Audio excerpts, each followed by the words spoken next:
Welcome to the Midnight Voice.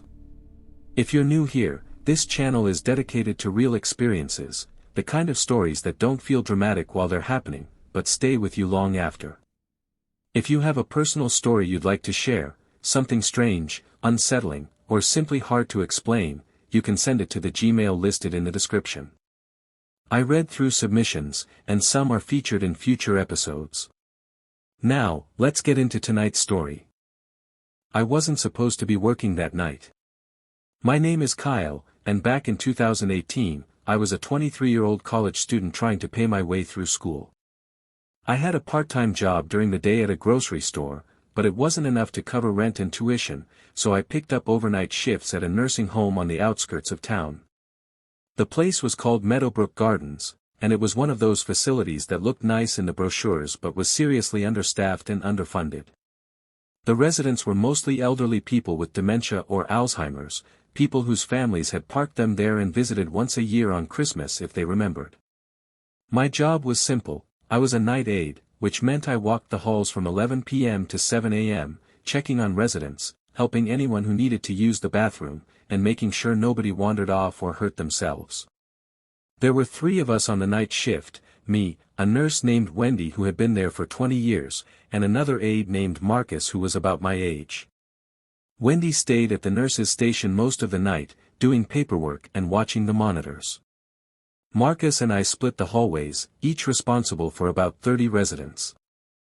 The building was old, built in the 1960s, and it had that smell that all nursing homes have, a mix of disinfectant, old people, and something else I could never quite identify. Something sad. The hallways were long and narrow, with faded floral wallpaper and fluorescent lights that hummed constantly. Most of the residents were asleep by 9 p.m., so the nights were quiet. Too quiet sometimes. The incident happened on a Thursday night in February. It had been snowing all day, and by evening the roads were barely passable. Marcus called around 10:30 p.m. and said he couldn't make it in, his car was stuck in a drift. Wendy was already there, but she was the only nurse, and she had to stay at the station to handle medications and emergencies. That left me alone on the floor. 30 residents, 2 hallways, and just me to watch them all. Wendy told me not to worry. Most of them sleep through the night, she said. Just do your rounds every hour and call me if anything happens. I was nervous but tried to act professional. I could handle this. The first few hours were uneventful. I walked the hallways, poking my head into rooms, listening for anyone who might be awake. Most residents were snoring softly, their rooms lit only by the dim glow of nightlights. I helped Mrs. Patterson to the bathroom around midnight. I gave Mr. Davis his glass of water at 1 a.m. like he always asked. By 2 a.m., I was sitting in the small break room, drinking stale coffee and trying to stay awake. It was around 2:30 a.m. when I heard it. A voice. Faint at first, coming from somewhere down the hallway. I stood up and listened. It was a woman's voice, soft and trembling, singing a lullaby. I didn't recognize the song, but it was old, the kind of thing my grandmother used to hum when I was a child. I walked out of the break room and followed the sound. It led me to the east wing, the oldest part of the building. This hallway had rooms that were mostly empty, we only used them when the main wings were full. At the end of the hall, I saw a figure. A woman in a white nightgown, standing in front of room 127, her back to me. She was swaying slightly, still singing that lullaby. I called out. "Ma'am. Are you okay? Do you need help?" She didn't respond. She kept singing. I walked closer, my footsteps echoing on the linoleum. When I was about 20 feet away, she stopped singing and spoke without turning around. "Have you seen my baby?" I froze. "Your baby?" "Ma'am, there are no babies here. This is a nursing home." She turned slowly, and when I saw her face, my blood turned to ice. It was Mrs. Ellison. She had been a resident here for 3 years. I knew her well, she was a sweet old lady, always smiling, always asking about my classes. But she was also in the advanced stages of Alzheimer's. She barely remembered her own name most days. But Mrs. Ellison was in room 204. In the West Wing. She couldn't walk without assistance, couldn't even stand on her own most days. And here she was, standing perfectly still at the end of this dark hallway, looking at me with eyes that were completely clear. Completely aware. "Have you seen my baby?" she asked again. "I put her down for a nap and now I can't find her. She's so small. She needs me." I didn't know what to say. I just stood there, frozen, watching her. She took a step toward me, then another. Her bare feet made soft sounds on the cold floor. "She would be about your age now," she said, smiling. "If she had lived. She was born in 1962. Such a tiny thing. So beautiful. But she stopped breathing one night. I woke up and she was cold. So cold. I stumbled backward, my heart racing. "Mrs. Ellison, let me take you back to your room. You need to rest." She tilted her head, still smiling. "I've been resting for 57 years. I'm tired of resting. I just want to hold my baby one more time." She kept walking toward me. I turned and ran. I ran down the hallway, through the doors, all the way to the nurse's station. Wendy looked up from her paperwork, alarmed by the look on my face. "What happened? You're white as a ghost." I told her. I told her about Mrs. Ellison, about the hallway, about what she said. Wendy listened, her expression growing more serious with each word. When I finished, she was quiet for a long moment. "Mrs. Ellison is in her room," she said finally. "I checked on her 20 minutes ago. She's been asleep all night." I shook my head. "No, I saw her. I talked to her. She was right there." Wendy stood up and walked to the security monitors. She scrolled through the footage from the East Wing, then pointed at the screen. "Look." I looked. The footage showed the empty hallway. Room 127 at the end, the dim lights, the closed doors. No figure. No woman in white. Nothing. "She's not there now," I said. But she was. I swear. Wendy looked at me with something like pity in her eyes. "Come with me." We walked to the West Wing, to room 204. Wendy opened the door quietly and shone a flashlight inside. Mrs. Ellison was in her bed, lying on her side, her breathing slow and even. She hadn't moved. Couldn't have moved. I didn't sleep the rest of that night. I sat at the nurse's station with Wendy, jumping at every sound, every creak of the old building.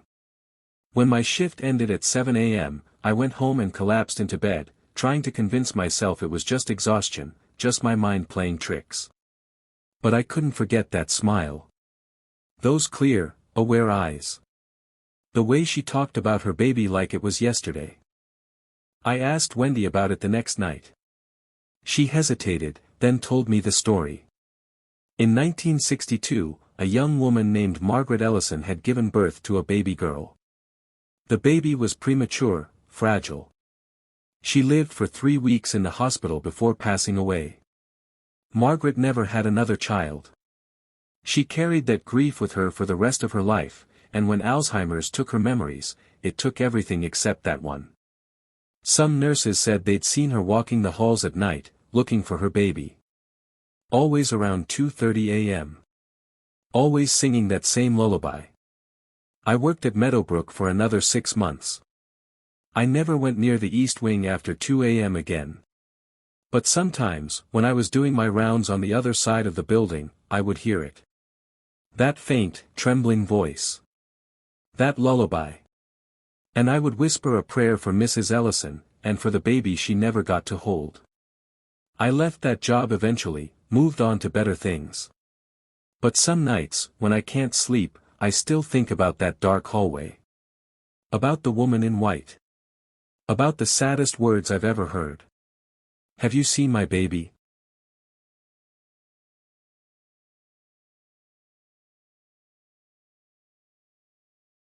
There are some nights you work that you remember for the rest of your life. Not because anything particularly exciting happens, but because something happens that changes the way you see the world. For me, that night was November 15, 2017, and I was working the overnight shift at a 24-hour convenience store in a small town in Kansas. My name is Derek, and at the time I was 19 years old, living on my own for the first time, and desperately trying to save money for a used car so I could stop walking 40 minutes to work every day. The store was called Quick Stop, and it sat at the intersection of two highways about 10 miles outside of town. We got a mix of customers, truckers heading through on long hauls, locals who ran out of cigarettes or beer, and the occasional lost traveler who needed directions. It wasn't a dangerous area, not really. The worst thing that had happened in the 3 months I'd worked there was a guy trying to pay with a fake 20, and my manager handled that over the phone while I hid in the back room. The store itself was small. 4 aisles of groceries, a cooler full of drinks along the back wall, a hot dog roller that had been spinning the same 4 dogs since I started, and a counter with a register protected by thick plexiglass. The bathroom was around the side of the building, accessible only from outside, and I had to check it every hour to make sure nobody was sleeping in there or using drugs. The parking lot had 6 pumps out front and a single security light that flickered constantly, no matter how many times the maintenance guy came to fix it. My shift ran from 10 p.m. to 6 a.m. It was just me and the security cameras, alone with my thoughts and the constant hum of the cooler. I'd gotten used to the isolation. I actually preferred it. No managers breathing down my neck, no customers complaining about prices. Just me, my books, and the occasional visitor who needed a pack of smokes and a cold drink. That changed on November 15th. It started around 1:30 in the morning. I was sitting behind the counter, reading a worn paperback I'd picked up at a thrift store, when I heard a knock on the glass door. I looked up, expecting to see a customer, but there was no one there. Just the empty parking lot, the flickering security light, and the dark highway beyond. I shrugged it off, probably a branch blowing in the wind or something. I went back to my book. A few minutes later, I heard it again. Knock. Knock. Knock. 3 slow, deliberate raps on the glass. I looked up again. Still no one. This time, I stood up and walked to the door. I peered out through the glass, scanning the parking lot. Empty. The only movement was the flickering light and the shadows it cast across the asphalt. I was starting to feel uneasy. I checked the security monitors behind the counter. The cameras showed the same thing I'd seen with my own eyes: empty parking lot, empty pumps, empty highway. I told myself it was nothing and went back to my book. But I couldn't focus. I kept glancing at the door, waiting for the next knock. It came at 2 a.m. But this time, it wasn't on the door. It was on the window beside me. I spun around, my heart slamming against my ribs, and there was a face pressed against the glass. A man. Middle-aged, with hollow cheeks and eyes that were too dark, too empty. He was staring directly at me, his face so close to the glass that his breath fogged it in uneven patches. I stumbled backward, knocking over a display of chips behind the counter. He didn't move. Didn't blink. Just stared. I grabbed the phone and called 911. The dispatcher asked what my emergency was, and I told her there was a man outside, staring at me, and I was scared. She said she'd send someone out, but it might be a while. They had a car accident on the other side of town and all units were tied up. I hung up and looked back at the window. He was gone. I stood there, phone in hand, shaking, trying to catch my breath. I checked the monitors again. Nothing. I walked to the door and looked out. Nothing. I was starting to think I'd imagined the whole thing when I noticed something on the ground just outside the door. A footprint. Not a shoe print, but a bare footprint. In November, in Kansas, in the middle of the night. A bare footprint in the frost on the pavement. I locked the door. We weren't supposed to lock the door overnight, the manager said it discouraged business, but I didn't care. I locked it and sat behind the counter, watching the parking lot, waiting for the police to arrive. They showed up at 2:45 a.m. 2 officers, both looking tired and annoyed. I told them what happened, showed them the footprint. One of them took a picture with his phone while the other walked around the building with a flashlight. They found nothing. No sign of anyone. The footprint, they said, could have been there for hours. Could have been from anyone. Before they left, the older officer pulled me aside. He had a kind face, the kind that had seen too much over too many years. "Son," he said, "I'm gonna tell you something, and I want you to listen. This highway, this stretch right here, has a history. About 10 years ago, there was a guy who used to walk this road at night. No shoes, no coat, just walking.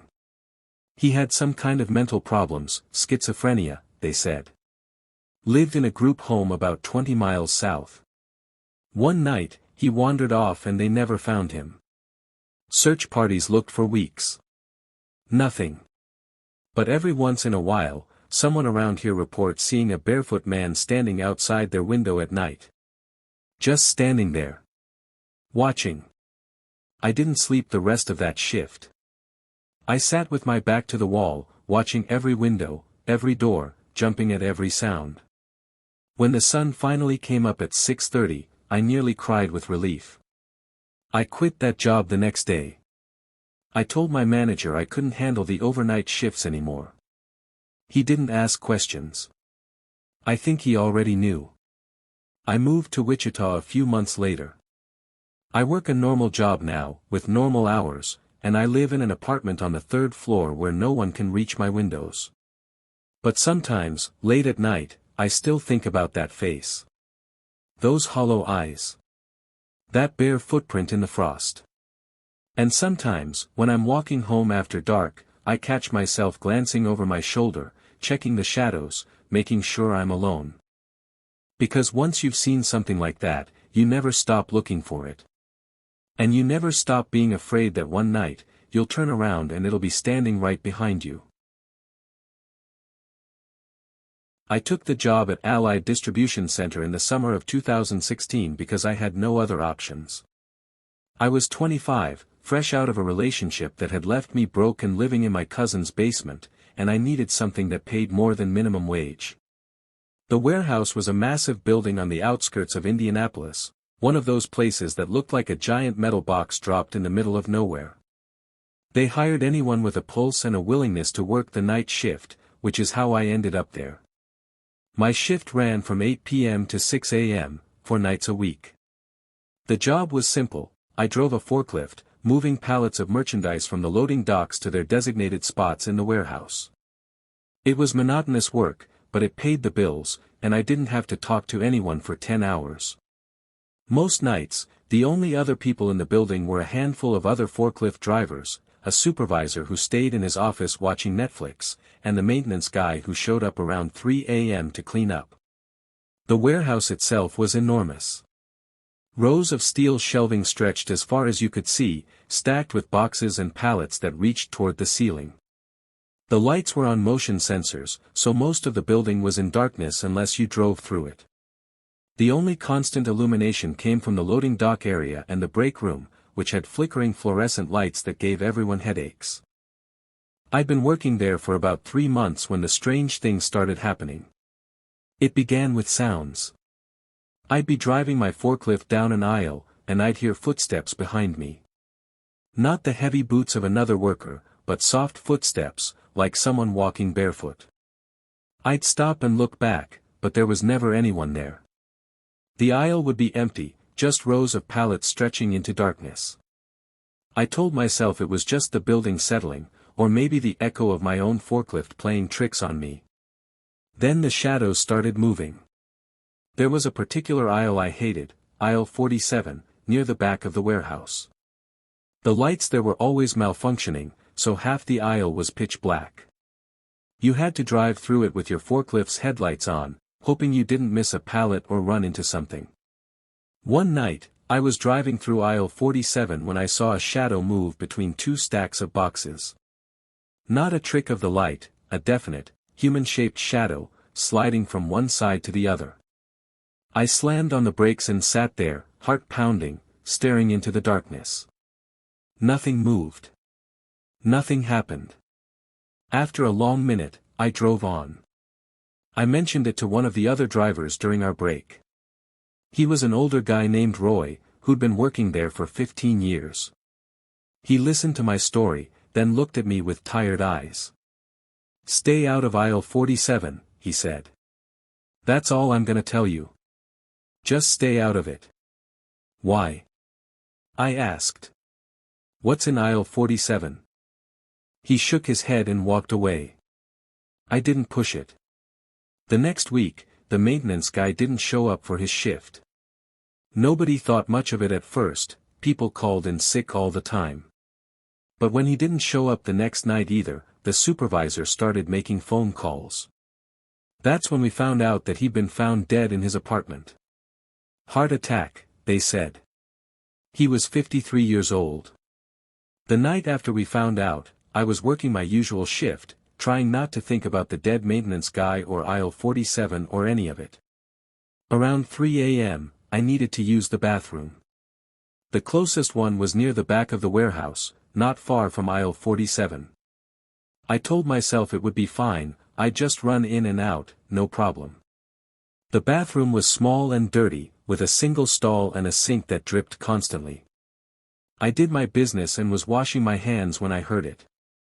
Footsteps in the hallway outside. Slow, deliberate footsteps, coming toward the bathroom door. I stood there, hands dripping, watching the door. The footsteps stopped right outside. I waited. Nothing happened. No knock, no sound, nothing. I stood there for what felt like 5 minutes, then slowly reached for the door handle. I pulled it open. The hallway was empty. But on the floor, just outside the door, there was a wet footprint. Barefoot. Like someone had been standing there, dripping wet, waiting for me to come out. I ran. I ran all the way back to the main floor, jumped on my forklift, and didn't stop driving until my shift ended at 6 a.m. I didn't tell anyone what I'd seen. I didn't want to sound crazy. A week later, another strange thing happened. I was driving through a different part of the warehouse, near the loading docks, when I saw a figure standing at the end of an aisle. Just standing there, facing away from me. It was a man, wearing coveralls like the maintenance guy used to wear. I called out, thinking maybe it was the new maintenance guy, but he didn't respond. I drove closer, and when I got within about 50 feet, he turned around. It was the maintenance guy. The one who died. His face was pale, almost gray, and his eyes were completely black. He looked at me for a long moment, then pointed toward aisle 47. Just pointed, his arm extended, his black eyes fixed on me. I screamed. I threw the forklift in reverse and drove backward all the way to the break room. I sat there, shaking, until the supervisor came in and asked what was wrong. I told him I was sick, that I needed to go home. He let me leave. I never went back to that warehouse. I called the next day and quit. The supervisor asked why, and I just said I found another job. He didn't push. A few months later, I ran into Roy at a gas station. He recognized me and asked how I was doing. I told him I was fine, that I'd moved on. He nodded, then said something that's haunted me ever since. "You saw him, didn't you? The maintenance guy." I didn't answer, but he could see it on my face. "He's been there for years," Roy said. "Way before you started. He died in that warehouse, not in his apartment. Fell off a ladder in aisle 47 back in '08. The company covered it up, said it happened at home so they wouldn't get sued. But he never left. He's still walking those aisles, still doing his rounds. He doesn't mean any harm. He just doesn't know he's dead." I got in my car and drove away. I didn't look back. I live in a different state now. I work a normal job with normal hours, and I never have to go near warehouses or loading docks or dark aisles. But sometimes, late at night, I still see that face. Those black eyes. That finger pointing toward the darkness. And I wonder if he's still there, walking those aisles, waiting for someone to join him. I hope he finds peace someday. I really do. But I'm not going back to find out. I've worked a lot of strange jobs in my life, but nothing compares to the 6 months I spent as a night auditor at the Grandview Hotel in downtown Louisville, Kentucky. The Grandview was one of those historic hotels that had been beautiful in its prime but had fallen into disrepair over the decades. The carpets were stained, the wallpaper was peeling, and the elevators made sounds that would scare anyone with half a brain. But it was cheap, and it attracted a certain kind of traveler, the kind who didn't ask questions and paid in cash. My name is Sarah, and I was 27 when I took that job. I had just moved to Louisville after a bad divorce, and I needed something that would pay the bills while I figured out my next move. The night auditor position was perfect. I worked alone from 11 p.m. to 7 a.m., handling late check-ins, running the nightly reports, and dealing with any guest issues that arose. Most nights, nothing happened. The hotel had maybe 20 guests on a busy night, and they were all asleep by midnight. I spent my shifts reading, watching movies on my laptop, and drinking way too much coffee. The hotel was built in 1925, and it had that old money feel that made you think of gangsters and jazz age parties. The lobby was enormous, with high ceilings, marble floors, and a grand staircase that led to nowhere. The second-floor ballroom had been closed for years. The guest rooms were on floors 3 through 8, accessed by 2 ancient elevators that rattled and groaned with every trip. The 9th floor was storage, and the 10th floor had been sealed off after a fire in the 1970s. No one talked about that floor. Not the staff, not the manager, not anyone. I'd been working there for about 2 months when I started noticing strange things. It began with the elevators. Around 2 a.m. every night, without fail, one of them would start moving on its own. I'd hear the cables creaking, the doors opening and closing, but no one would ever get out.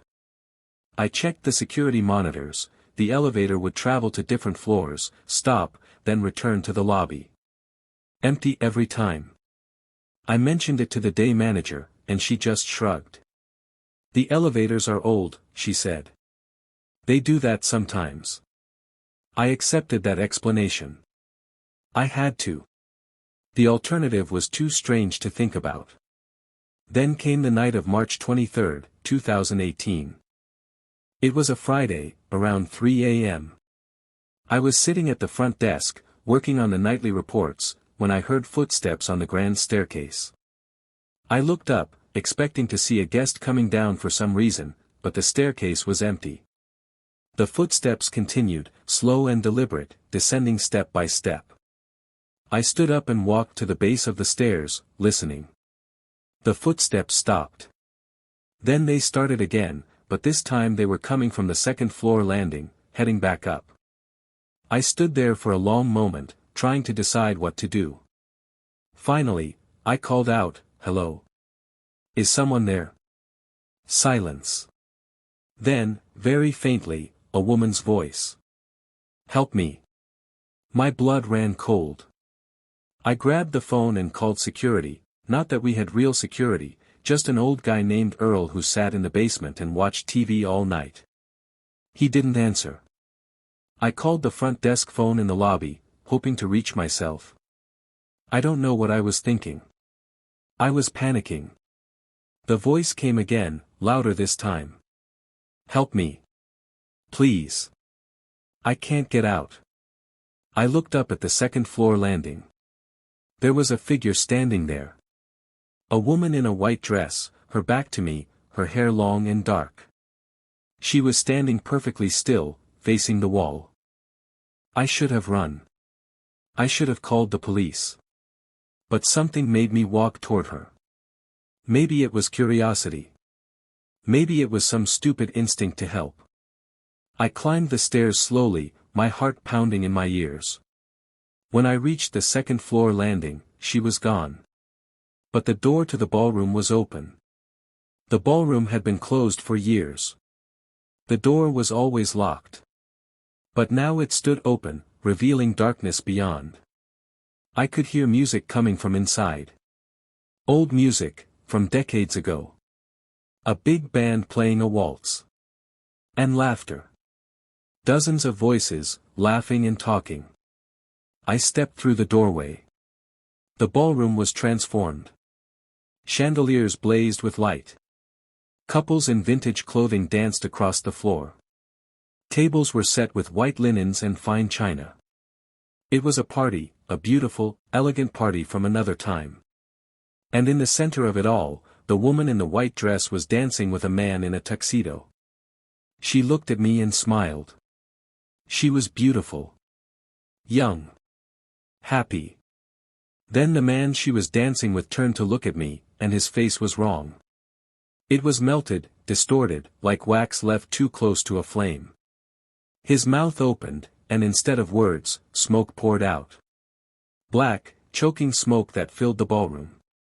The other dancers turned, and all their faces were wrong. Burned. Melted. Dead. I ran. I don't remember the stairs, the lobby, any of it. I just remember waking up on the floor behind the front desk, the sun streaming through the windows, the morning clerk staring at me with concern. "You okay?" she asked. "You look like you've seen a ghost."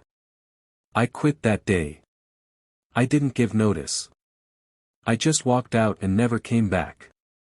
A few weeks later, I was having coffee with a friend who worked at the Historical Society. I told her about the Grandview, about what I'd seen. She listened quietly, then told me something I'll never forget. In 1974, there was a fire at the Grandview. A wedding reception in the ballroom on the 10th floor. The fire started in the kitchen and spread fast. 23 people died. They tried to renovate the 10th floor afterward, but there were so many problems, structural issues, code violations, that they just sealed it off. But here's the strange part, she said, leaning closer. Some people say that on the anniversary of the fire, you can hear music coming from the 10th floor. And if you go up there, you can see them dancing. The bride and groom. The guests. All of them, still celebrating a wedding that never ended. I stared at her. The 10th floor. I thought the fire was on the 10th floor. She nodded. It was. Why? I didn't answer. Because I had been on the 2nd floor. The 2nd floor ballroom had been closed for years, but the fire was on the 10th. What I saw, what I heard, it couldn't have been the same thing. Unless they moved. Unless they're not tied to one floor. Unless they're everywhere in that hotel, wandering the halls, looking for someone to join their eternal party. I never went back to the Grandview. I drive past it sometimes, on my way to other places. It's still there, still standing, still taking in guests who don't know its history. And sometimes, late at night, I think about that woman in the white dress. The way she smiled at me. The way her dancing partner's face melted into smoke. I think she wanted me to stay. I think they all did. And sometimes, when I can't sleep, I hear that music. Faint and far away. A big band playing a waltz. And I wonder if one night, I'll wake up and find myself back in that ballroom, dancing with the dead. I hope not. But I'm not sure it's up to me anymore.